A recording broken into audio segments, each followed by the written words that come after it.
BESCOM company ಇವತ್ತು ಸಾವಿರಾರು ಕೋಟಿಗಳಷ್ಟು ನಷ್ಟದಲ್ಲಿದೆ. ಜೊತೆಯಲ್ಲಿ ಕೆಲಸ ಮಾಡಬೇಕಾದಂತಹ ನೌಕರರ ಸಂಖ್ಯೆಯು ಗಣನೀಯವಾಗಿ ಕಮ್ಮಿ ಇದೆ. ಅದು ಎಲ್ಲ ಅಧಿಕಾರಿಗಳಿಗೂ ಗೊತ್ತಿದೆ, ಸರ್ಕಾರಕ್ಕೂ ಗೊತ್ತಿದೆ. ಅದರ ಜೊತೆಯಲ್ಲಿ ಸುಮಾರು ವರ್ಷಗಳ ಕೆಳಗಡೆ ಒಂದಿಷ್ಟು ಜನ ಗುತ್ತಿಗೆ ನೌಕರರ ಅಂತ ಕೆಲಸಕ್ಕೆ ತಗೊಂಡು ಅವ್ರಿಗೆ ಪುಡಿ ಕಾಸುಗಳ ಸಂಬಳಗಳನ್ನು ಕೊಟ್ಕೊಂಡು ಇವರ ಹಿಂದೆ ಇರುವಂತಹ ಏಜೆನ್ಸಿಗಳು ದುಡ್ಡು ಮಾಡ್ಕೊಂಡು ಅವ್ರ ಪಾಡಿಗೆ ಅವ್ರು ನೆಮ್ಮದಿಯಾಗಿದ್ದಾರೆ. ಆದರೆ ಕಳೆದ 20 ವರ್ಷಗಳಿಂದ ಹಗಲು ರಾತ್ರಿ ದಿನ ಬೆಳಿಗ್ಗೆ ಒಬ್ಬ ಪವರ್ಮ್ಯಾನ್ಗಿಂತ ಹೆಚ್ಚಾಗಿ ದುಡಿತಿರುವಂತಹ ಗುತ್ತಿಗೆ ನೌಕರರ ಪಾಡು ಮತ್ತು ಅವರ ಅವಸ್ಥೆಗಳು, ಅವರ ಕುಟುಂಬ ಸ್ಥಿತಿಗತಿಗಳನ್ನ ಕೇಳುವಂತಹ ಮಹಾಶಯರು ಮಹನೀಯರು ಇವತ್ತು ಕಂಪನಿಗಳಲ್ಲಿ ಇಲ್ದಂತಾಗಿದ್ದಾರೆ. ಕಳೆದ 1-2-3 ತಿಂಗಳಿಂದ ನೂರಾರು ಪ್ರಕರಣಗಳು ನೋಡಿದ್ದೀವಿ. ಅಮಾಯಕ ಗುತ್ತಿಗೆ ನೌಕರರು ಮುಂದಿನ ದಿನಗಳಲ್ಲಿ ನಮ್ಮ ಜೀವನ ಕಟ್ಕೋಬಹುದು ಅಥವಾ ಪರ್ಮನೆಂಟ್ ಆಗ್ಬೋದು, ನಮ್ಮ ಕುಟುಂಬಕ್ಕೆ ಆಧಾರ ಆಗ್ಬೋದು ಅನ್ನುವ ಒಂದು ಬಲವಾದ ನಂಬಿಕೆಯಿಂದ ಸಂಬಂಧಪಟ್ಟಂತಹ ONDMನ AE, JE ಅಥವಾ AWಗಳು ಯಾರೇ ಹೇಳಿದ್ರು ಶಿರಸ ವಹಿಸಿ ಅವ್ರು ಹೇಳಿದಂಥ ಕೆಲಸಗಳನ್ನ ಚಾಚು ತಪ್ಪಲಿದ್ದಂಗೆ ಮಾಡ್ಕೊಂಡು ಹೋಗ್ತಾರೆ. ಭಯ ಒಂದು ಕಡೆ, ಎಲ್ಲಿ ನನ್ನ ಕೆಲಸದಿಂದ ತೆಗೆದುಬಿಡ್ತಾರೋ. ಕಳೆದ 10-15 ವರ್ಷಗಳಿಂದ ನಾನು ನಿರಂತರವಾಗಿ ಕತ್ತೆಗಿಂತ ಕಡೆಯಾಗಿ ದುಡ್ಕೊಂಡ್ ಬಂದಿದ್ದೀನಿ. ಮುಂದೆ ಏನಾದರೂ ಹೆಚ್ಚು ಕಡಿಮೆ ಆಗ್ಬಿಟ್ರೆ ನನ್ನ ಪರ್ಮನೆಂಟ್ ಆಗುವಂತಹ ಒಂದು ಚಾನ್ಸಸ್ ಕಳ್ಕೊಬಿಡ್ತೀನಲ್ಲ ಅಂತ ಇವರ ಹಿರಿಯ ಅಧಿಕಾರಿಗಳು ಹೇಳುವಂತಹ ಎಲ್ಲಾ ಕೆಲಸಗಳನ್ನು ಕಂಟಿನ್ಯೂಸ್ ಆಗಿ ಮಾಡ್ಕೊಂಡು ಹೋಗ್ತಾರೆ. ಓವರ್ ಆಗಿ ಇವತ್ತು ಹೇಳಕ್ ಹೊರಟಿರೋದು ಏನಂದ್ರೆ, ಇದೇ ತಿಂಗಳು ಮೇ 5, 2025ನೇ ತಾರೀಕು ಸುಮಾರು ಬೆಳಗಿನ ಜಾವ ಒಂದು 10-10:30 ಸುಮಾರಲ್ಲಿ ದಿನಶೇಖರ್ ಅನ್ನುವ ಒಬ್ಬ ಗುತ್ತಿಗೆ ನೌಕರ 11 KV ಕಂಪ್ಲೇಂಟ್ ಅಟೆಂಡ್ ಮಾಡುವಾಗ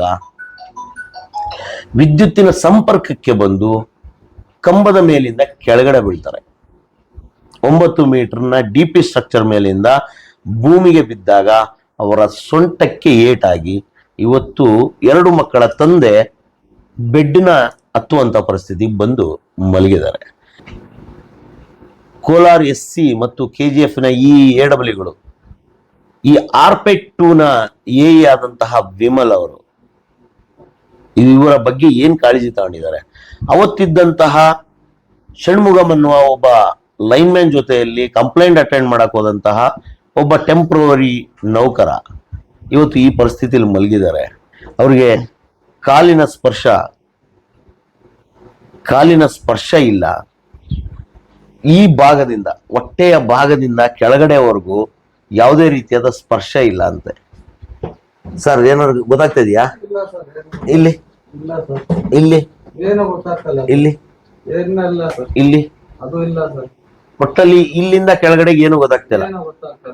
ಏನಾಗಿತ್ತು ಆಕ್ಚುಲಿ ಸರ್? ಮೇಲಿಂದ ಬಿದ್ದವಾಗಿಂದ ಎಲ್ಲ ಒಳಗಡೆ ಎಲ್ಲ ಹಿಂದೆ ಬೋನ್ಸ್ ಎಲ್ಲ ಮುಡ್ದಿ ನರ್ವ್ಸ್ ಕತ್ಬಿಟ್ಟಿದೆ ಅಂತೆ. ಅಲ್ಲ ಹಾಸ್ಪಿಟಲ್ ಡಾಕ್ಟರ್ ಹೇಳಿರೋದು. ಅದು ಕ್ಲಿಯರ್ ಆಗಕ್ಕೆ ನಾವು ಹೇಳಕ್ ಆಗಲ್ಲ, ತುಂಬಾ ಲೇಟ್ ಆಗತ್ತೆ ಅಂತಾರೆ. ಇದೆಲ್ಲ ಇದ್ರಿಗೆ ಹೋದ್ರೆ ತಿರುಗಿ ನೆಕ್ಸ್ಟ್ ಹೋದ್ರೆ ಚೆಕ್ ಮಾಡಿಸಿ ಎಕ್ಸ್ರೇ ಎಲ್ಲ ಎತ್ತಿ ಚೆಕ್ ಮಾಡಿಸಿ ಆಮೇಲೆ ಇದು ಟ್ರೀಟ್ಮೆಂಟ್ ಬೇರೆ ಸ್ಟಾರ್ಟ್ ಮಾಡ್ತೀನಿ ಅಂತ ಹೇಳಿದ್ದಾರೆ. ದಿನಶೇಖರ್ 5ನೇ ತಾರೀಕು ಏನಾಯ್ತು ಸರ್? ಮಾಮೂಲಿ ಆಫೀಸ್ಗೆ ಹೋಗ್ತೀರಿ ಸರ್ ನಾವು. ಎಷ್ಟೊತ್ತಿಗೆ?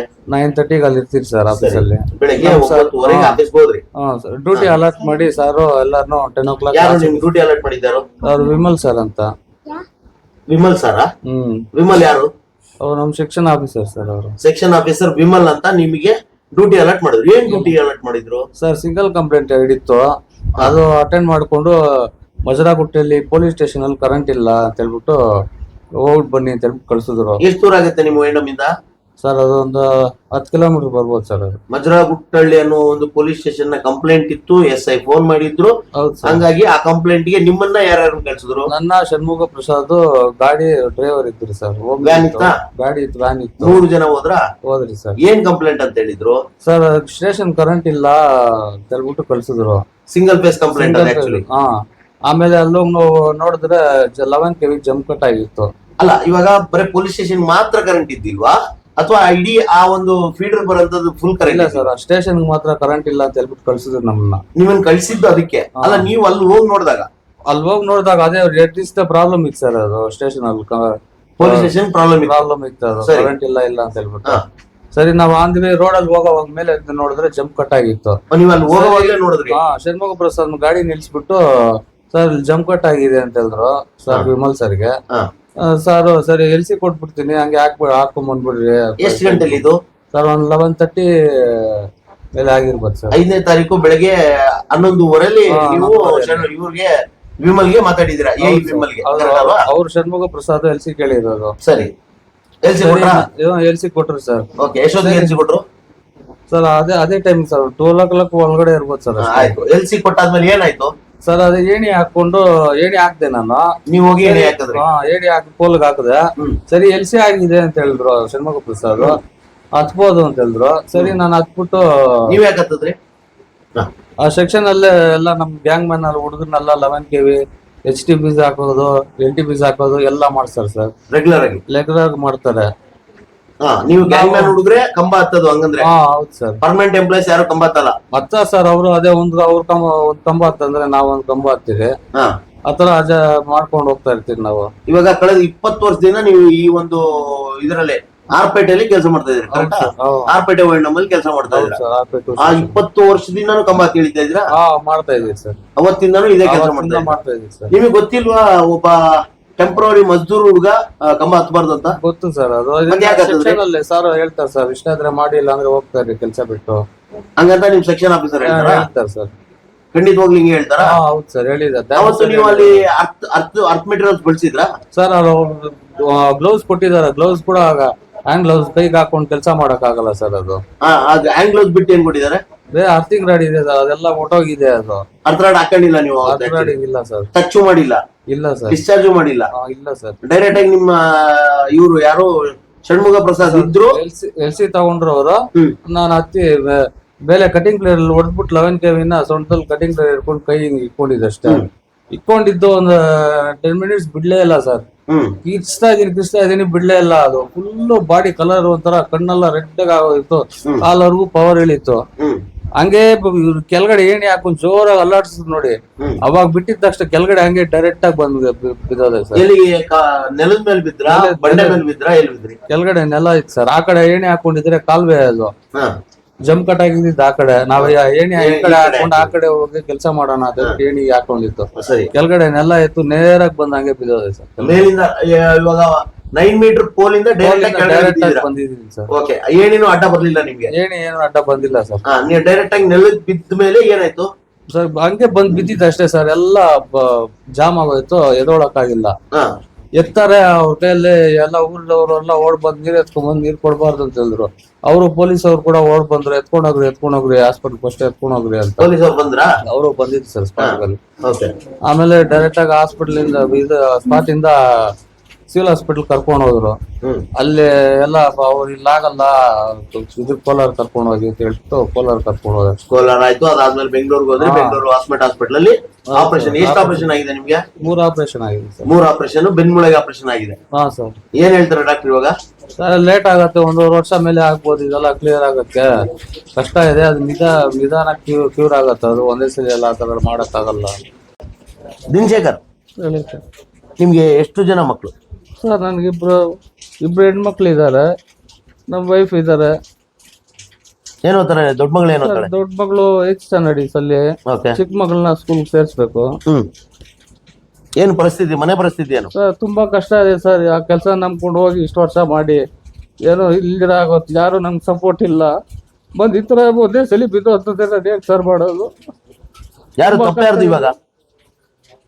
ಅವ್ರು ನಂಬ್ಕೊಂಡ ಸರ್ ನಾನು ಕೆಲಸ ಮಾಡಿದೆ ಇಷ್ಟು ವರ್ಷ, 20 ವರ್ಷದಿಂದ ಮಾಡ್ತಾ ಇದ್ದೀನಿ. ಸಡನ್ ಆಗಿ ಇವಾಗ ಬಂದವರು ಯಾರು ಬಂದು ಒಂದ್ ಹೆಲ್ಪ್ ಮಾಡ್ತಾ ಇಲ್ಲ. ಯಾರು ನಿಮ್ಮವ್ರು ಯಾರು ಬಂದ್ ನೋಡ್ಲಿಲ್ವಾ? ಇಲ್ಲ, ಯಾರು ಬಂದೇ ಇಲ್ಲ. ವಿಮಲ್ ಆಗಿರ್ಬೋದು, AW ಆಗಿರ್ಬೋದು, ಯಾರು ನೋಡಿ? ಯಾರು ಬಂದೇ ಇಲ್ಲ ಸರ್. ಇವಾಗ ನಮ್ಮ ಹೆಂಡತಿ ಮಕ್ಳು ಯಾರು ಸರ್ ನೋಡೋದು? ಹೇಗ್ ಸರ್ ಬದುಕೋದು? ತುಂಬಾ ಕಷ್ಟ ಆಗೋಗಿದೆ ಸರ್. 15 ದಿವಸದಾಗೆ ಒಂದೇ ಜಾಗದಲ್ಲಿ ಬಲ್ಕೊಂಡಿದ್ದೀನಿ. ಹೆಂಗ್ ಸರ್ ನಾನು ಜೀವನ ಮಾಡೋದು? ಹೆಂಡತಿ ಮಕ್ಳನ್ನ ಕೊಟ್ಟು ನಾನು ಸ್ಕೂಲ್ ಬೇರೆ ಮಕ್ಳನ್ನ ಸೇರಿಸ್ಬೇಕು. 2 ಮಕ್ಳನ್ನ ಕೆಲ್ಸ ಕೊಡ್ತೀನಿ ಅಂತ ಹೇಳ್ತಾರ. ಕೆಲ್ಸ ನಂಬ್ಕೊಂಡ ಹೆಂಗ್ ಸರ್ ಬದುಕೋದು ನಾವು? ಎಸ್, ಇವಾಗ ನಿಮ್ಗೆ ಒಟ್ಟಾರೆಯಾಗಿ ಇದೇನೋ ಹೊಟ್ಟೆಯಿಂದ ಈ ಕಡೆಗೆ ಏನು ಕೆಲಸ ಇಲ್ಲ ಮಾಡ್ತಾರೆ? ಏನೋ ಮಾಡ್ತಾ ಇಲ್ಲ ಸರ್. ಏನ್ ಹೇಳ್ತಾರೆ ಡಾಕ್ಟ್ರು? ಅದೇ ಸರ್ ಬೋನ್ಸ್ ಇದೆಲ್ಲ ಫ್ರಾಕ್ಚರ್ ಆಗಿದೆ, ಅದೆಲ್ಲ ಕ್ಲಿಯರ್ ಆದ್ಮೇಲೆ ನಿನ್ಗೆ ಇದೆಲ್ಲ ನರ್ವ್ಸ್ದೆಲ್ಲ ಚೆಕ್ ಮಾಡಕ್ಕೆ ಲೇಟ್ ಆಗತ್ತೆ, ಅದು 1.5 years ಮೇಲೆ ಆಗತ್ತೆ ಅಂತ ಹೇಳ್ತಾ ಇದಾರೆ ಸರ್ ಡಾಕ್ಟ್ರು. ಆಗ್ಲಿ ದಿನಶೇಖರ್, ಧೈರ್ಯವಾಗಿರಿ, ಏನೂ ಆಗಲ್ಲ, ಒಳ್ಳೇದಾಗತ್ತೆ. ನಿಮ್ಮ ಆತ್ಮಸ್ಥೈರ್ಯ ಮುಖ್ಯ. ಹಾ ಸರ್, ಓಕೆನಾ? ಧೈರ್ಯವಾಗಿರಿ. ನನಗೆ ಯಾರು ಡಿಪಾರ್ಟ್ಮೆಂಟ್ ಅವ್ರು ಯಾರು ಸಪೋರ್ಟ್ ಮಾಡ್ತಾ ಇಲ್ಲ ಸರ್. ಏನೋ ಒಂದ್ ಹೆಲ್ಪ್ ಮಾಡಿದ್ರೆ ಸರ್ ಹೋಗೋದು ಏನ್ ಸರ್. ಹೇಳಿದ್ರು ನಿಮ್ಮ ವಿಮಲ? ಏನ್ ಹೇಳಿದ್ರು ಹಿಂಗಾದ್ಮೇಲೆ? ಏನು ಫೋನ್ ಕೂಡ ಇಲ್ಲ ಸರ್, ಬಂದ್ ಯಾರು ನೋಡಿಲ್ಲ. ನಿಮ್ಮ ಹಾಸ್ಪಿಟಲ್ ಅಲ್ಲಿ ಬಂದು ಏನೋ ಅಮೌಂಟ್ ಸ್ವಲ್ಪ ಕೊಟ್ಬಿಟ್ಟು ಹೋಗಿದ್ದಾರೆ ಅಷ್ಟೇ ಸರ್. ತಿರುಗಿ ಏನು ಕಾಂಟ್ಯಾಕ್ಟ್ ಇಲ್ಲ ಸರ್ ಅವರು. ಷಣ್ಮುಗ ಪ್ರಸಾದ್ ಬಂದಿಲ್ಲ? ಇಲ್ಲ ಸರ್, ಬಂದಿಲ್ಲ. ಹಾಸ್ಪಿಟಲ್ ಒನ್ ಟೈಮ್ ಬಂದು ಹೋದ್ರು ಸರ್ ಅಷ್ಟೇ ಅವರು. ಆಮೇಲೆ ಬಂದಿಲ್ಲ. ಇಲ್ಲ ಸರ್. ಎಸ್, 16 ಜನ ಇದಾರೆ ಸರ್ ಸೆಕ್ಷನ್ ಅಲ್ಲಿ, ಒಬ್ರು ಯಾರು ಬಂದ್ ಇವಾಗವರೆಗೂ ನೋಡಿಲ್ಲ. ಗೊತ್ತಾಯ್ತಾ ಎಷ್ಟು ಏನ್ ಪರಿಸ್ಥಿತಿ ಅಂತ? ಸರ್ ಅದೇ ಸರ್. ಅದೇ ದಿನಶೇಖರ್, ನನ್ನ ಹಳೆ ವಿಡಿಯೋಗಳು ನೋಡಿದ್ದೀರಾ? ನೋಡಿ ಸರ್, ನಾನು ನನ್ನ ಹಳೆ ವಿಡಿಯೋಗಳಲ್ಲಿ ನಾನು ಪ್ರತಿ ಸಾರಿ ಹೇಳೋದು ಅದನ್ನೇ.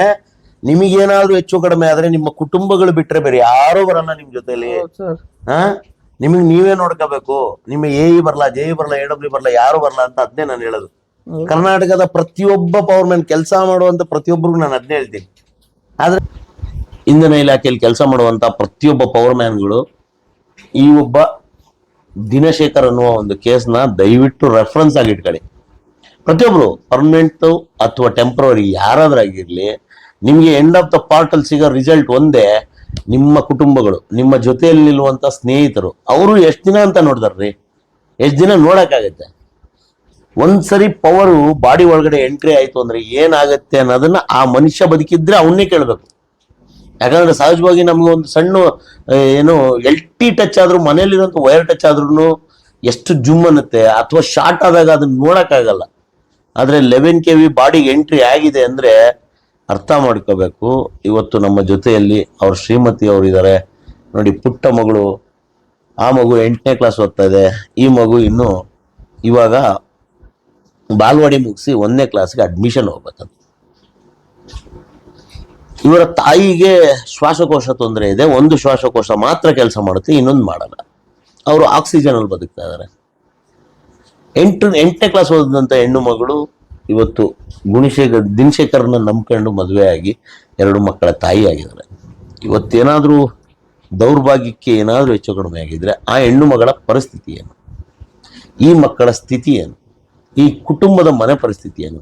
ಇವತ್ತು ಕೆಲಸ ಮಾಡ್ಸಕ್ ಕಳಿಸಿದಂತಹ ವಿಮಲ್ಗೆ ಮಾನ ಮರ್ಯಾದೆ ಏನಾದ್ರೂ ಇದ್ರೆ, ಅಥವಾ ಹಿರಿಯ ಅಧಿಕಾರಿಗಳಿಗೆ ಏನಾದ್ರೂ ಜ್ಞಾನ ಪರಿಜ್ಞಾನ ಅನ್ನೋದಿದ್ರೆ ಈ ರೀತಿಯ ಪರಿಸ್ಥಿತಿಲಿ ಬಿಡ್ತಿದ್ದಿಲ್ಲ. ಅವನೇನೋ ವಿಮಲ್ ಹೇಳ್ತಾನಂತೆ, ಪೊಲೀಸ್ ಕಂಪ್ಲೇಂಟ್ ಕೊಡೋಂಗಿದ್ರೆ ಕೊಡ್ತಾ ಹೋಗ್ರಿ, ನನ್ಗೇನಾಗಲ್ಲ ಅಂತ. ಯಾಕೆ ಸ್ವಾಮಿ, ದಲಿತ ನಾಯಕರು ನಿಮ್ ಹಿಂದೆ ಇದಾರಂತನಾ?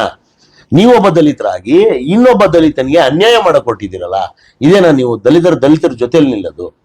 ಇವತ್ತು ಜಾತಿ ಹೆಸರು ಬೆಳೆಸ್ತಾ ಇದ್ದೀನಿ ಅಂತ ಯಾರು ಅನ್ಯತಾ ಭಾವಿಸ್ಬಿಡಿ ದಯವಿಟ್ಟು. ಯಾಕಂದ್ರೆ ಬೇಜಾರಾಗ್ತದೆ. ಒಬ್ಬ ಮನುಷ್ಯನಿಗೆ ಒಬ್ಬ ಮನುಷ್ಯ ಸಹಾಯ ಬೇಕು. ಇಲ್ಲಿ ಜಾತಿ ಬಗ್ಗೆ ಮಾತಲ್ಲ. ಇವರು ಒಂದೇ ಜಾತಿಯವರಾಗಿ ತನ್ನದೇ ಒಬ್ಬ ಜಾತಿಯ ಒಬ್ಬ ಹುಡುಗನಿಗೆ ಈ ಪರಿಸ್ಥಿತಿ ಬಂದಾಗ ಯಾವ ರೀತಿಯಾಗಿ ವರ್ತಿಸ್ಬೇಕು, ಯಾವ ರೀತಿಯಾಗಿ ನಡ್ಕೋಬೇಕು, ಯಾವ ರೀತಿಯಾಗಿ ಜೊತೆಲಿ ನಿಲ್ಬೇಕು.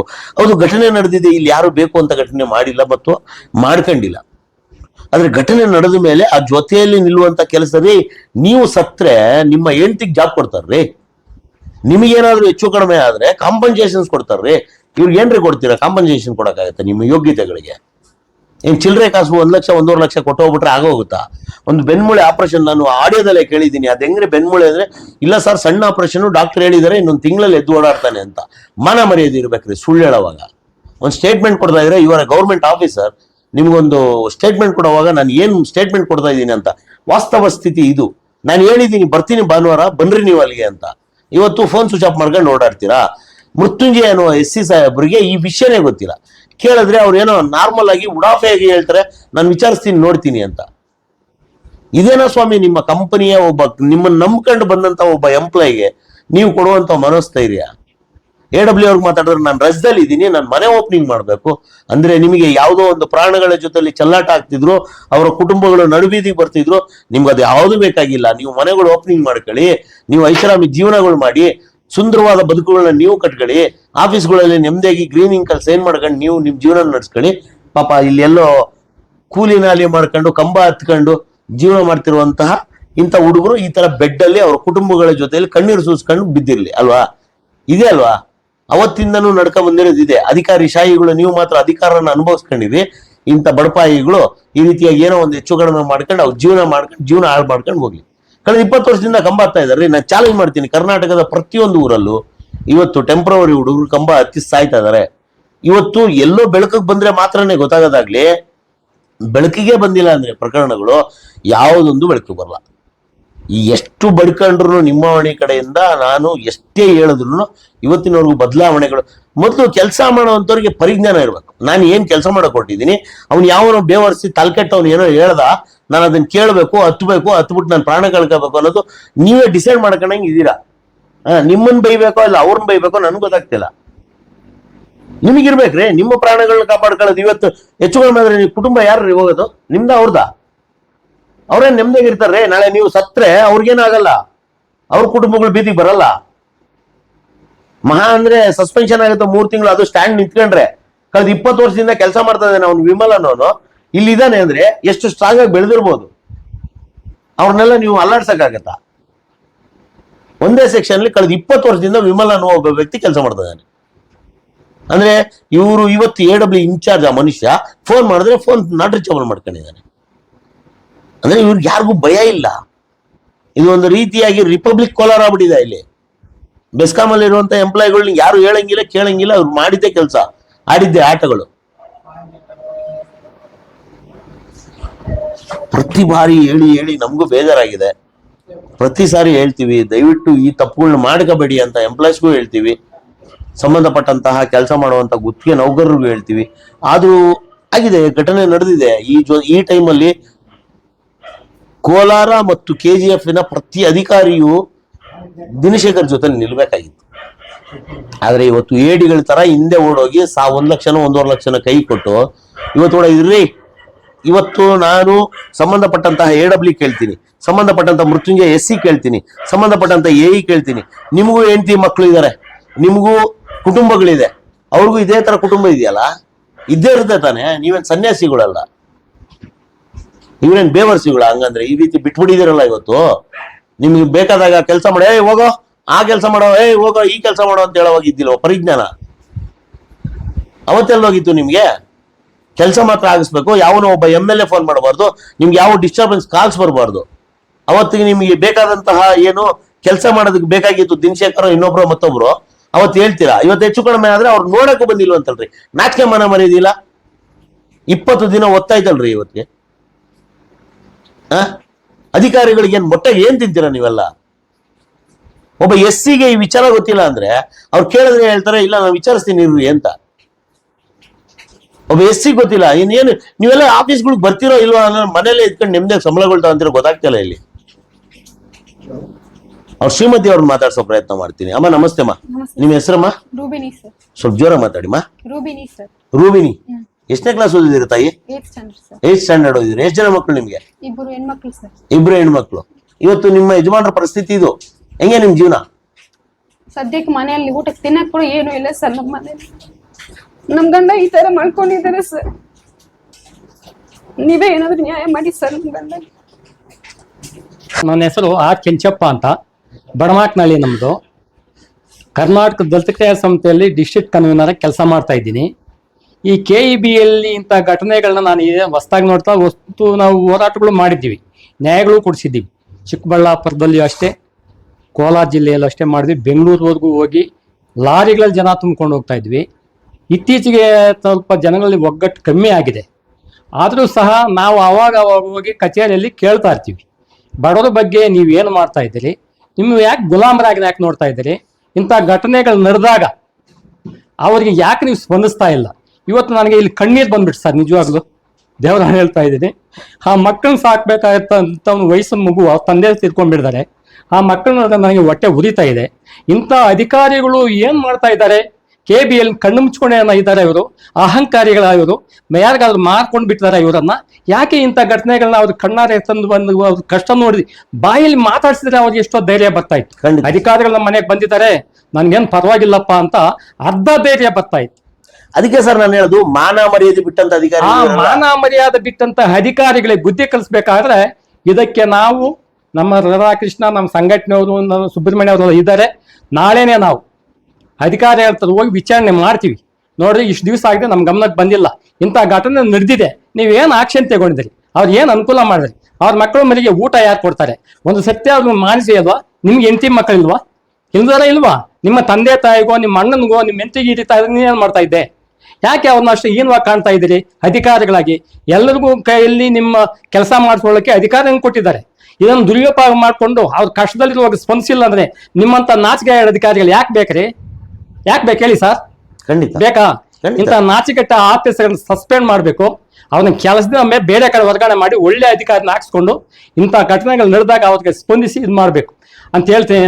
ನಮ್ಮ ಗಮನಕ್ಕೆ ಅವಾಗ ಬಂದಾಗ ನಾವು ಕೇಳ್ತಾ ಇರ್ತೀವಿ ಸರ್, ಅವ್ರು ಕಿವಿಗೆ ಹಾಕೊಳ್ಳೋದಿಲ್ಲ. ಈಗ ಏನಾಗಿದೆ ಅಂದ್ರೆ, ಮೊದಲು ಬೋರ್ಡ್ ಇತ್ತು, ಬಹಳ ಚೆನ್ನಾಗಿ ನಡೆಯುತ್ತೆ. ಈ ಕಾಂಟ್ರಾಕ್ಟ್ ಆಗ್ಬಿಟ್ಟಿದೆ. ಈ ಕಾಂಟ್ರಾಕ್ಟ್ ಎಂಜಲ್ ಕಾಸಿಗೆ ಆಸೆ ಪಡ್ತಾರೆ ಇವರು ಅಧಿಕಾರಿಗಳು. ಸಂಬಳ ಬಂದ್ರು ಸಹ ಅವ್ರ ಪಾಪ ದಿನಗೂಲಿ ಮಾಡ್ತಕ್ಕಂಥ ಅವ್ರಿಗೆ ಗೆಲ್ಲಿ ಬರುತ್ತೆ. ಇವ್ರಿಗೆ ಅಷ್ಟು ಸಂಬಳ ಬಂದರೂ ಕೂಡ ಇವರು ನಾಯಿಗಳು, ಏಸಿಗೆ ತಿಂತಕ್ಕಂಥ ಅಧಿಕಾರಿಗಳು ಅಂತ ಹೇಳಕ್ ನಾನು ಇಷ್ಟಪಡ್ತಿದ್ದಾರೆ. ಅವ್ರನ್ನ ಮಾಡೋಕ್ಕಾಗೋದಿಲ್ಲ. ನಾನು ಇಂಥ ಜಾಸ್ತಿ ನೋಡಿದ್ದೀನಿ. ನನ್ನ ವಯಸ್ಸು ಇವತ್ತು 73 ವರ್ಷ ಆಗಿದೆ. ನಾನು ಸುಮಾರು 85ರಿಂದ ನೋಡ್ತಾ ಇದ್ದೀನಿ. ನಾನು ಕರ್ನಾಟಕ ದಲಿತ ಕಲ್ಯಾಣ ಸಮಿತಿಯಲ್ಲಿ ನಿಮ್ಗೆ ಗೊತ್ತಿರೋ ಸಹ DM ತಿಮ್ಮರಾಯಪ್ಪ ಅಂತ ಇದ್ರು. ಅವರು ನಮಗೆ ರಾಜ್ಯ ಸಂಚಾಲಕರು. ಅವರು KEB ಬೋರ್ಡಲ್ಲಿ ಇಂಜಿನಿಯರ್ ಆಗಿದ್ರು. ಅದಕ್ಕೆ ರಾಜೀನಾಮೆ ಕೊಟ್ಟಿದ್ದಕ್ಕೆ ಬಂದರು. ಆ ಸಂಘಟನೆಗೆ ಬಂದು ತುಂಬಾ ಇಂಥ ಕಂಡೆಗಳು ಎಷ್ಟೋ ಜನ ತುಂಬಿಕೊಂಡಾಗ ಹೋರಾಟ ಮಾಡಿ ಬೆಂಗಳೂರಲ್ಲ ರಾತ್ರಿಗಳು ಇದು ಮಾಡಿ ಅವ್ರ ಕೆಲಸಗಳು ಕೊಡದೇ ಇದ್ದಾಗ ಕೂಡ ಇಂಥ ಘಟನೆ ನಡೆದಾಗ ಅವ್ರಿಗೆ ಪರಿಹಾರಗಳೆಲ್ಲ ಕೊಡಿಸಿ ನಾವು ತುಂಬಾ ದುಡ್ದಿದ್ದೀವಿ ಸರ್. ಈ ರೀತಿ ಇರುವಾಗ ನನಗೆ ಇಲ್ಲಿ ಬೇತಮಂಗಲದಲ್ಲಿ ಏನಾಗಿದೆ, KEB ಅಧಿಕಾರಿಗಳಿಗೆ ಏನು ಮಾಡ್ತಾ ಇದ್ದಾರೆ? ಜನಗಳನ್ನ ಏನು ಅವ್ರೇನು ನಾಯಿಗಳನ್ನ ತಿಳ್ಕೊಂಡ್ಬಿಡ್ತಾರ? ಅವ್ರ ಕಷ್ಟ ಸುಖ ನೋಡ್ತಾನೆ ಅಂದ್ರೆ ಇಂಥ ಅಧಿಕಾರಿಗಳಿಗೆ ಧಿಕ್ಕಾರ ಹೋಗ್ಬೇಕಲ್ಲ ಸರ್? ಖಂಡಿತ ನಿಜವಾಗ್ಲೂ ಧಿಕ್ಕಾರ ಹೋಗ್ಬೇಕು ಅವ್ರಿಗೆ. ಮನೆಗೆ ಬಂದು ಅಮ್ಮ ನಾವಿದ್ದೀವಿ, ಭಯ ಪಡಬೇಡಿ, ಆತ್ಮಸ್ಥೈರ್ಯ, ನಾವಿದ್ದೀವಪ್ಪ, ಭಯ ಪಡಬೇಡ, ಸರ್ಕಾರದ ಏನ್ ಬರ್ಬೇಕಾದ್ ನೋಡ್ತೀವಿ, ಸಹಾಯ ಮಾಡ್ತೀವಿ ಅಂದ್ರೆ ಅವ್ರಿಗೆ ಇನ್ನಷ್ಟು ಧೈರ್ಯ ಬರ್ತದೆ, ಹುಮ್ಮಸ್ ಬರ್ತದೆ. ಇಲ್ಲಾಂದ್ರೆ ಈಗ ನೋಡಿ ಎಷ್ಟು ನೋವು ತಿಂತಾ ಇದ್ದಾರೆ ಇಂಥ ನೀಚಗಟ್ಟ ನಾಯಿಗೆ. ಇದು ಆಫೀಸರ್ಗಳು ಒಬ್ಬ ಇಂಜಿನಿಯರ್ ಇಲ್ಲಿ ಬಂದಿಲ್ಲ ಅಂತ ಅವ್ರ ಗಮನಕ್ಕೆ ಕೊಟ್ಟಿಲ್ಲ ಅಂದ್ರೆ ಇವ್ರು ಎಂತ ನೀಚದ ಅಧಿಕಾರಿಗಳು ಸರ್? ಖಂಡಿತ ಅಲ್ವಾ?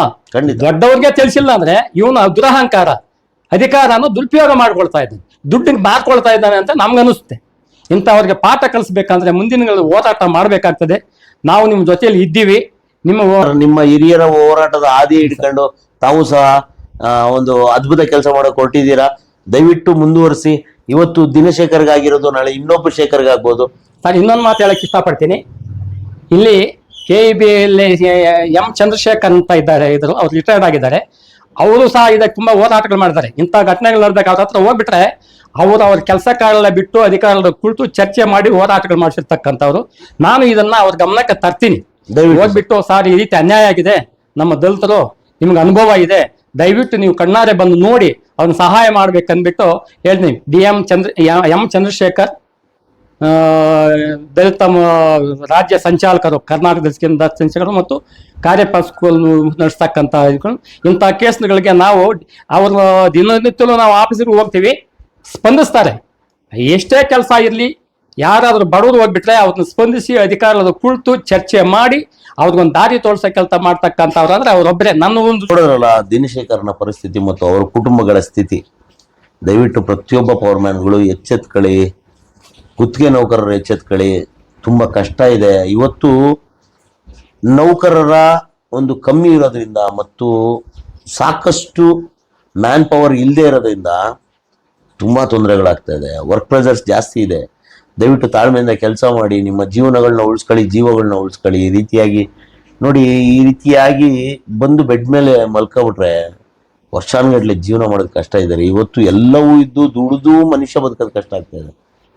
ಅಂಥದ್ದು ಈ ಪರಿಸ್ಥಿತಿಯಲ್ಲಿ ಬಂದು ಮೆಡಿಕಲ್ ಎಕ್ಸ್ಪೆನ್ಸಸ್ ಎಷ್ಟಿದೆ. ಇವತ್ತು ಮೆಡಿಕಲ್ ಮಾತಾಡ್ಸಿದ್ರೆ ಲಕ್ಷಾಂತರ ರೂಪಾಯಿ ಬೇಕು. ಬೆನ್ನುಮೂಳೆ ಆಪರೇಷನ್ ಅಂದ್ರೆ ತಮಾಷೆ ಅಲ್ಲ. ಇವತ್ತು ಅಧಿಕಾರಿಗಳು ತಮ್ಮ ಒಂದು ಸ್ವಾರ್ಥಕ್ಕೂ ಅಥವಾ ತಮ್ಮ ಒಂದು ಜೀವನ ನೋಡ್ಕೊಂಡು ಬದುಕ್ಬಿಡ್ತಾರೆ. ಹಂಗಾಗದೇ ಇರಲಿ. ಇವತ್ತು ನಮ್ಮ ಜೊತೆಯಲ್ಲಿ DSS ನ ರಾಧಾಕೃಷ್ಣ ಅವರು ಇದ್ದಾರೆ, ಕೋಲಾರ ಭಾಗದವರು. ಅಣ್ಣ ನಮಸ್ತೆ. ಸರ್ ನಮಸ್ತೆ ಅಣ್ಣ, ನೇರವಾಗಿ ಪ್ರಶ್ನೆಗೆ ಬಂದ್ಬಿಡ್ತೀನಿ. ಇವತ್ತು ನಿಮ್ಮ ಭಾಗದ ಒಬ್ಬ ಯುವಕ ಈ ಪರಿಸ್ಥಿತಿಯಲ್ಲಿ ಬಂದು ಬೆಡ್ ಮೇಲೆ ಬಿದ್ದಿದ್ದಾನೆ, ಲಿಟ್ರಲಿ ಬಿದ್ದಿದ್ದಾನೆ, ಕರೆಕ್ಟ್ ಅಲ್ವಣ? ನಿಮಗೆ ಏನ್ ಅನಿಸ್ತದೆ? ಇವ್ರಿಗೆ ಯಾವ ರೀತಿಯಾಗಿ ನ್ಯಾಯ ಕೊಡ್ಸಕ್ ನೀವು ಹೋರಾಟ ಮಾಡ್ತೀರಿ ಮುಂದಿನ ದಿನಗಳಲ್ಲಿ? ಸರ್ ಇವರು ನಾವು ನಮ್ಗೆ ವಿಷಯ ತಿಳಿದಾಗ ನಾವೇ ತಿಳ್ಕೊಂಡು ನಾವು ಆಲ್ರೆಡಿ ಸ್ಟೇಷನ್ ಹತ್ರನೂ ಹೋಗಿದ್ದೀವಿ, ಕಂಪ್ಲೇಂಟ್ ಕೊಡಿಸಿದ್ದೀವಿ. ಮತ್ತೆ ಅವ್ರಿಗೆ ಪಾಪ ಹೇಳಿದ್ರು ಅವರು ಹಾಸ್ಪಿಟ್ಲಲ್ಲಿ ನಾವು ದುಡ್ಡು ಕಟ್ಟೋಕ್ ಕೂಡ ನಮ್ಮಿಂದ ಕಾಸಿಲ್ಲ ಅಂತ ಹೇಳ್ಬಿಟ್ಟು ಮನೆಯಲ್ಲಿ ಕರ್ಕೊಂಡ್ಬಂದು ಮಲ್ಸ್ಕೊಂಡಿದ್ದೀವಿ ಅಂತ ಹೇಳಿದ್ರು. ಆಮೇಲೆ ನಾವು ವಿಚಾರಿಸ್ಕೊಂಡು ಮತ್ತೆ ಇವಾಗ ನೀವು ಡಿಸ್ಚಾರ್ಜ್ ಮಾಡ್ಸ್ಕೊಂಡ್ ಬಂದಿರೋ ಕಾರಣ ಏನು? ದುಡ್ಡಿಲ್ಲ ಅಂತ.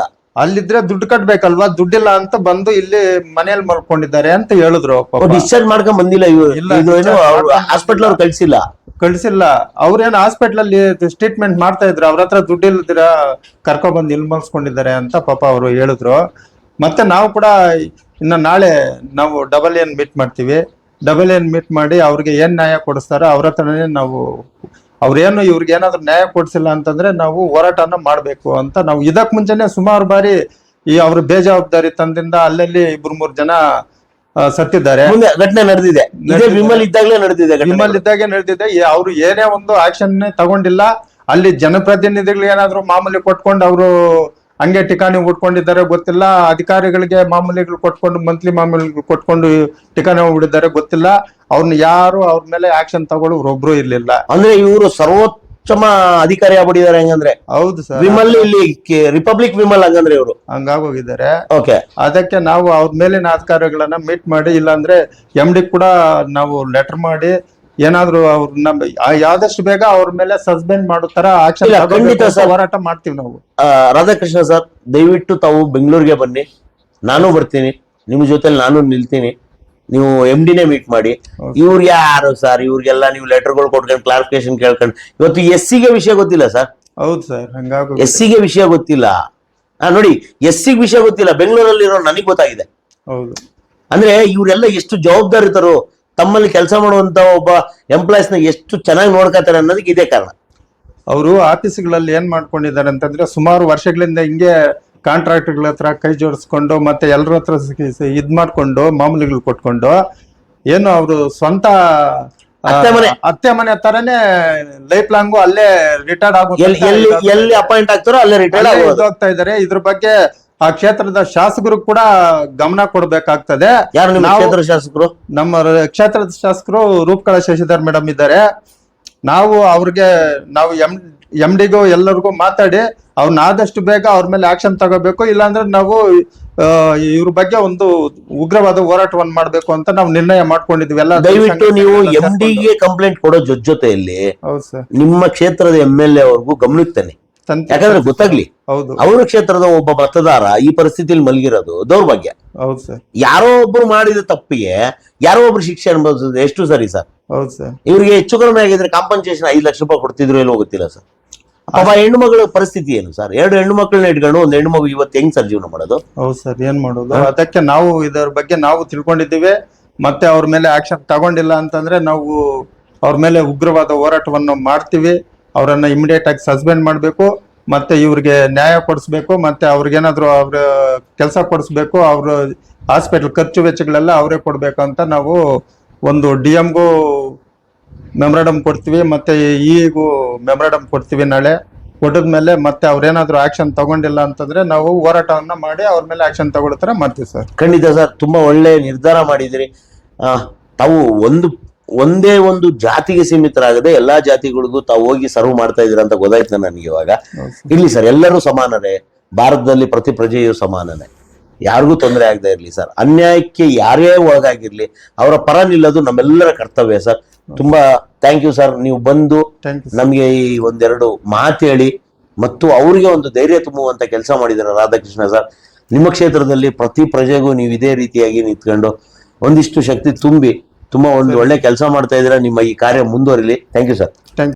ನಿಮ್ಮ ವಾಣಿ ತಂಡ ಹೇಳಿತ್ತು ಕೋಲಾರದ ಕಡೆ ಪಯಣ ಮಾಡ್ತಾ ಇದೀವಿ ಅಂತ. ಇವತ್ತು ಬೇತ್ಮಂಗಲದಲ್ಲಿ ಇದೀವಿ. ಬೇತ್ಮಂಗಲದಲ್ಲಿ ದಿನಶೇಖರ್ ಎನ್ನುವ ಒಬ್ಬ ಗುತ್ತಿಗೆ ನೌಕರನ ಮನೆಯಲ್ಲಿ ಇದೀವಿ. ಇವತ್ತು ಈ ಹೆಂಡತಿ ಮತ್ತು 2 ಮಕ್ಕಳ ತಂದೆ ಇವತ್ತು ನಿಜವಾಗ್ಲೂ ಅಸಹಾಯಕ ಸ್ಥಿತಿಯಲ್ಲಿ ಬೆಡ್ ಮೇಲೆ ಮಲಮೂತ್ರ ಊಟಗಳನ್ನ ಪ್ರತಿಯೊಂದನ್ನು ಬೆಡ್ ಮೇಲೆ ಮಾಡುವಂತ ಸ್ಥಿತಿಗೆ ಬಂದು ಮಲಗಿರೋದು ನಿಜವಾಗ್ಲೂ ದೌರ್ಭಾಗ್ಯ.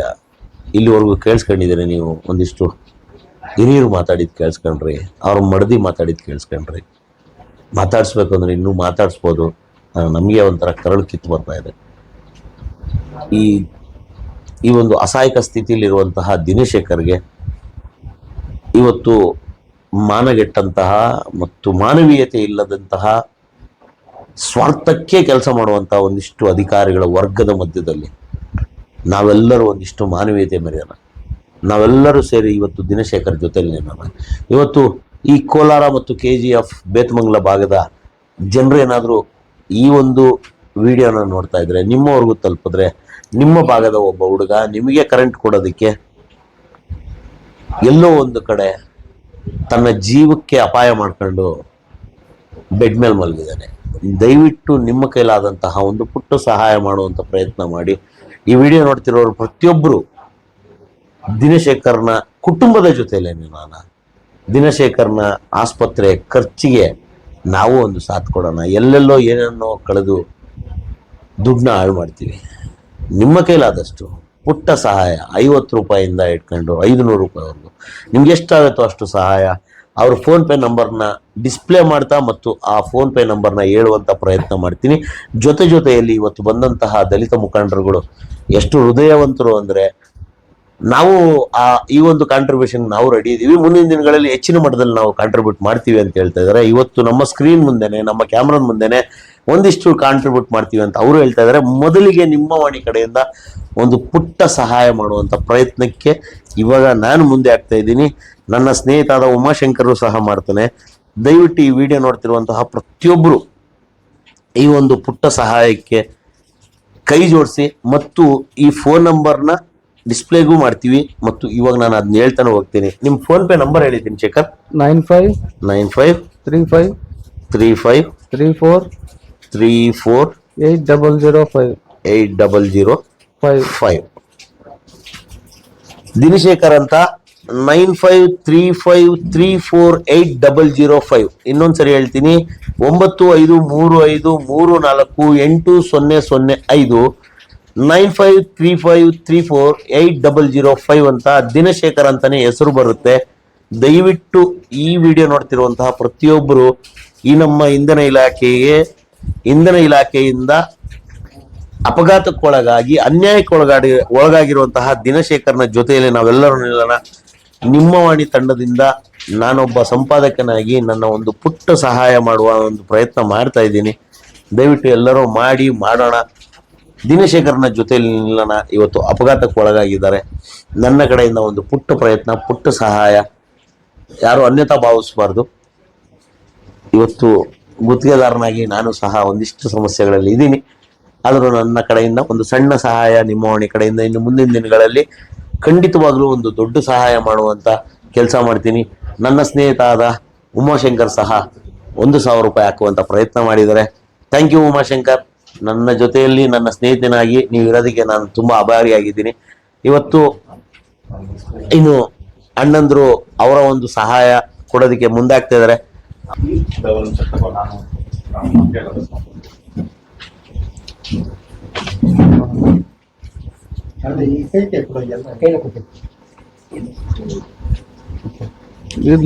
Thank you. ನೀವೆಲ್ಲ ಹಿರಿಯರು ಬಂದು ಒಂದಿಷ್ಟು ಸಹಾಯ ಹಸ್ತ ಚಾಚ್ತಾ ಇದ್ದೀರಿ. ನಮ್ಮ ಕಡೆಯಿಂದ ಸಣ್ಣದಾದ ಅಲ್ಲಿ ಸಹಾಯ ನಿಮ್ಮಿಂದೇ ಇರ್ತೀವಿ. ಮಕ್ಕಳಿಗೆ ಎಜುಕೇಶನ್ ಏನೋ ಒಂದು ಹೆಲ್ಪ್ ಮಾಡಿ. ನನಗೆ ಯಾರೋ ಸಪೋರ್ಟ್ ಇಲ್ಲ, ನನ್ ಸ್ವಲ್ಪ ಹೆಲ್ಪ್ ಮಾಡಿ. 3 ಜನ ಹೆಣ್ಮಕ್ಳು ನಮ್ ಕಡೆಯಿಂದ ನಾವೇನಾದ್ರೂ ಒಂದು ಸಹಾಯ ಮಾಡ್ತೀವಿ. ನಿಮ್ ಜೊತೆಗೆ ನಾವು ಅವ್ರು ನಮ್ ಡಿಪಾರ್ಟ್ಮೆಂಟ್ ಅವರೆಲ್ಲ ಮಾಡ್ತೀನಿ ಅಂತ ಹೇಳ್ಬಿಟ್ಟು ಲಾಸ್ಟ್ ಇವಾಗ ಆಗಲ್ಲ. ಅವ್ರ ತರ ನಾವು ಕೈ ಬಿಡಲ್ಲ. ನಾವು ನಿಮ್ ಜೊತೆ ಇದ್ದು ಕೈ ಜೋಡಿಸಿ ನಮ್ಮ ರಾಜ್ಯ ಸಂಚಾಲಕರ ಹತ್ರ ನಾನು ಖುದ್ದಾಗಿ ಮಾತನಾಡ್ತೀನಿ. ನಿಮ್ಮ ಹತ್ರ ಮನೆಗೆ ಕರ್ಕೊಂಡ್ ಬರ್ತೀನಿ. ಬಂದು ಲೈಫ್ ಏನ ಮಾಡೋದು ಎಷ್ಟು ವರ್ಷ ಆಗತ್ತೆ ಗೊತ್ತಿಲ್ಲ. ಮನಸ್ಸು ಒಳ್ಳೆ ಮನಸ್ಸಿದೆ. ಇಂತಹದಕ್ಕೆಲ್ಲ ತುಂಬಾ ಕೈ ಜೋಡಿಸ್ತಕ್ಕಂಥವ್ರು. ಅವ್ರನ್ನ ನಿಮ್ ಮನೆಗೆ ಕರ್ಕೊಂಡ್ ಬಂದು ನಿಮ್ಮನ್ನ ಮಾತನಾಡಿಸಿ ನಿಮ್ಗೊಂದು ಧೈರ್ಯ ಕೊಟ್ಟು, ಆ ಇಲಾಖೆಯಲ್ಲಿ ಅವ್ರಿಗೆ ಅನುಭವ ಇದೆ. ಆ ಅನುಭವದ ಪ್ರಕಾರವಾಗಿ ನಿಮ್ಗೆ ಏನ್ ಬೇಕೋ ಅದನ್ನ ಮಾಡಿಸ್ಕೊಡ್ಬೇಕಂತೇಳಿ ನಾನು ಅವರಲ್ಲಿ ರಿಕ್ವೆಸ್ಟ್ ಮನವಿ ಮಾಡ್ಕೊಂಡು ಕರ್ಕೊಂಡು ಬರ್ತೀನಿ. Thank you Gunashekar. ಎದುರುಕಬೇಡಿ, ನಾವೆಲ್ಲ ಜೊತೆಲಿ ಇದೀವಿ. ಓಕೆನಾ? ನೀವು ಏಕಾಂಗಿ ಅಲ್ಲ. ಇವತ್ತು ನಿಮ್ಮ ವಾಣಿ ತಂಡ ನಿಮ್ಮ ಮನೆಯವ್ರು ಸ್ವಲ್ಪ ಹೆಲ್ಪ್ ಮಾಡಿ ಸರ್. ನನ್ಗೇನೋ ಕೆಲಸ ಮಾಡಕ್ ಆಗಲ್ಲ ಇದ್ರ ಮೇಲೆ. ನಮ್ಮ ಹೆಣ್ಮಕ್ಳಿಗೆ ನಾವು ಸ್ವಲ್ಪ ಜೀವನ ಇದು ಮಾಡ್ಕೊಡಿ ಸರ್. ಅವ್ರಿಗೆ ಬದುಕತರ ಏನೋ ಒಂದು ಮಾಡ್ಕೊಡಿ ಸರ್. ಖಂಡಿತ ಗುಣಶೇಖರ್, ಹೆದರ್ಕಬೇಡಿ, ಆತ್ಮಸ್ಥೈರ್ಯ ಇಟ್ಕೊಳ್ಳಿ. ಖಂಡಿತವಾಗ್ಲೂ ನೀವು ರಿಕವರಿ ಆಗ್ತೀರಾ. ಮುಂದಕ್ಕೆ ನೀವು ಎದ್ದು ಓಡಾಡ್ತೀರಾ, ಕೆಲಸನೂ ಮಾಡುವಂತ ಶಕ್ತಿವಂತರಾಗ್ತೀರಾ. ನೀವು ನಿಮ್ಮ ಹೆಣ್ಣು ಮಕ್ಕಳು ನಿಮ್ಮ ಮಡದಿ ಬಗ್ಗೆ ಜಾಸ್ತಿ ಟೆನ್ಷನ್ ತಗೋಬೇಡಿ. ಖಂಡಿತವಾಗ್ಲೂ ಕರ್ನಾಟಕದ ಜನತೆ ತುಂಬಾ ಹೃದಯವಂತರಿದ್ದಾರೆ, ತುಂಬಾ ಹೃದಯಶಾಲಿಗಳಿದ್ದಾರೆ, ಪ್ರತಿಯೊಬ್ಬರಿಗೂ ಹೆಲ್ಪ್ ಮಾಡ್ತಾರೆ, ನಿಮಗೂ ಹೆಲ್ಪ್ ಮಾಡೇ ಮಾಡ್ತಾರೆ. ಇವತ್ತು ಅಣ್ಣ ಎಲ್ಲ ಬಂದಿದ್ದಾರೆ ನೋಡಿ, ಹಿರಿಯರೆಲ್ಲ ಬಂದಿದ್ದಾರೆ. ಇವತ್ತು ಇವರೆಲ್ಲ ಬಂದಿದ್ದಾರೆ ಅಂದ್ರೆ ಅರ್ಥ ಏನು? ನಾವೆಲ್ಲ ಬಂದಿದೀವಿ ಅಂದ್ರೆ ಅರ್ಥ ಏನು? ನಿಮ್ಮಿಂದ ಏನಾದ್ರು ಬಯಸಿ ಬಂದಿದೀವಾ? ಇಲ್ಲಲ್ಲ.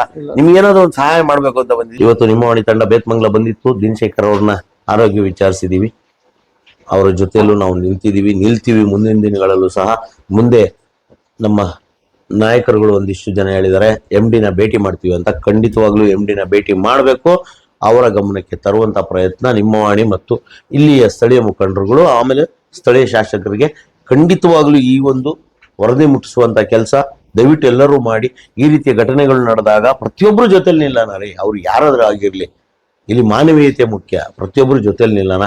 ಖಂಡಿತವಾಗ್ಲೂ ಗುಣಶೇಖರ್ ಎದ್ದು ಓಡಾಡುವಂತ ಪರಿಸ್ಥಿತಿಗೆ ಬರಲಿ, ಅವರ ಮಕ್ಕಳ ಜೊತೆಲಿ ಆಟ ಆಡ್ಲಿ, ಮುಂದಿನ ಅವರ ಭವಿಷ್ಯನ ರೂಪಿಸುವಂತ ಕೆಲಸ ಮಾಡ್ಲಿ. ಅವ್ರಿಗೆ ಆದಷ್ಟು ಬೇಗ ಆರೋಗ್ಯ ಸುಧಾರಿಸ್ಕೊಂಡು ಅವ್ರ ಆಪರೇಷನ್ ಖರ್ಚಿಗೆ ಬೇಕಾದಂತ ಮೊತ್ತ ಅವರಿಗೆ ಬಂದ್ರೆ ಇವತ್ತು ನಿಮ್ಮ ವಾಣಿ ಮಾಡಿದಂತಹ ಈ ಒಂದು ಇಂಟರ್ವ್ಯೂಗೆ ಅಥವಾ ಈ ಒಂದು ಸಂದರ್ಶನಕ್ಕೆ ಅರ್ಥ ಬರುತ್ತೆ. ದಯವಿಟ್ಟು ನೀವೆಲ್ಲರೂ ಹೃದಯವಂತರಿದ್ದೀರಿ. ಈ ವಿಡಿಯೋ ನೋಡ್ತಿರುವಂತಹ ಪ್ರತಿಯೊಬ್ರು ಸರ್ಕಾರಿ ಕಚೇರಿಯಲ್ಲಿ ಕೆಲಸ ಮಾಡ್ತಿರುವಂತಹ ಅಥವಾ ಬೆಸ್ಕಾಂ, ಎಸ್ಕಾಂ, ಚೆಸ್ಕಾಂ ಯಾವುದೇ ಒಂದು ಕಂಪನಿಯಲ್ಲಿ ಕೆಲಸ ಮಾಡ್ತಿರುವಂತಹ ಅಧಿಕಾರಿಗಳು ಸಹ ಈ ಟೈಮಲ್ಲಿ ನಿಮ್ಮ ಒಂದು ಹೃದಯ ವೈಶಾಲ್ಯತೆಯನ್ನು ದಯವಿಟ್ಟು ತೋರಿಸಿ, ನೀವು ನಿಮ್ಮ ಕೈಲಾದಷ್ಟ ಒಂದು ಸಣ್ಣ ಪುಟ್ಟ ಸಹಾಯ ಮಾಡುವಂತ ಕೆಲಸ ಮಾಡಿ. ನಂಬರ್ ಡಿಸ್ಪ್ಲೇ ಆಗ್ತಾ ಇದೆ, ದಯವಿಟ್ಟು ಆ ನಂಬರ್ಗೆ ಖಂಡಿತವಾಗ್ಲೂ ನೀವು ಒಂದು ಸಣ್ಣ ಸಹಾಯ ಮಾಡಿ ಅವರ 2 ಪುಟ್ಟ ಹೆಣ್ಣು ಮಕ್ಕಳ ಜೀವನ ರೂಪಿಸಿದ್ರೆ ಭಗವಂತ ನಿಮಗೂ ಒಳ್ಳೇದು ಮಾಡ್ತಾನೆ. ಇವತ್ತು ಈ ಒಂದು ಪರಿಸ್ಥಿತಿಯಲ್ಲಿ ನೋಡ್ತಿರೋದಕ್ಕೆ ನನಗೂ ತುಂಬಾ ನೋವಾಗ್ತಾ ಇದೆ. ಆದ್ರೆ ಈ ಪರಿಸ್ಥಿತಿಯಿಂದ ಹೊರಗಡೆ ಬರೋದಕ್ಕೆ ಕೇವಲ ದಿನಶೇಖರ್ ಮತ್ತು ಅವರ ಕುಟುಂಬದಿಂದ ಮಾತ್ರ ಸಾಧ್ಯವಿಲ್ಲ. ನಾವೆಲ್ಲರೂ ಕೈ ಜೋಡಿಸಿ ನಿಮ್ಮ ವಾಣಿ ಈ ರೀತಿಯ ಘಟನೆಗಳು ನಡೆದಾಗ ಖಂಡಿತವಾಗ್ಲೂ ಅವ್ರ ಮನೆಗೆ ಒಂದು ವಿಸಿಟ್ ಮಾಡುವಂತ ಕೆಲಸ ಖಂಡಿತವಾಗ್ಲೂ ಮಾಡೇ ಮಾಡುತ್ತೆ. ಆ ಒಂದು ಮುಂದುವರೆದ ಭಾಗವಾಗಿ ಇವತ್ತು ದಿನಶೇಖರ್ ಮನೆ ಬಂದಿದ್ವಿ. ಆದಷ್ಟು ಬೇಗ ಅವ್ರಿಗೂ ಗುಣಮುಖರಾಗ್ಲಿ ಮತ್ತು ಅವ್ರಿಗೆ ಬೇಕಾದಂತಹ ಧನ ಸಹಾಯ ಖಂಡಿತವಾಗ್ಲೂ ಆಗ್ಲಿ ಅಂತ ಈ ಎಪಿಸೋಡ್ನಲ್ಲಿ ಮುಗಿಸ್ತಾ ಇದ್ದೀನಿ. ಧನ್ಯವಾದಗಳು.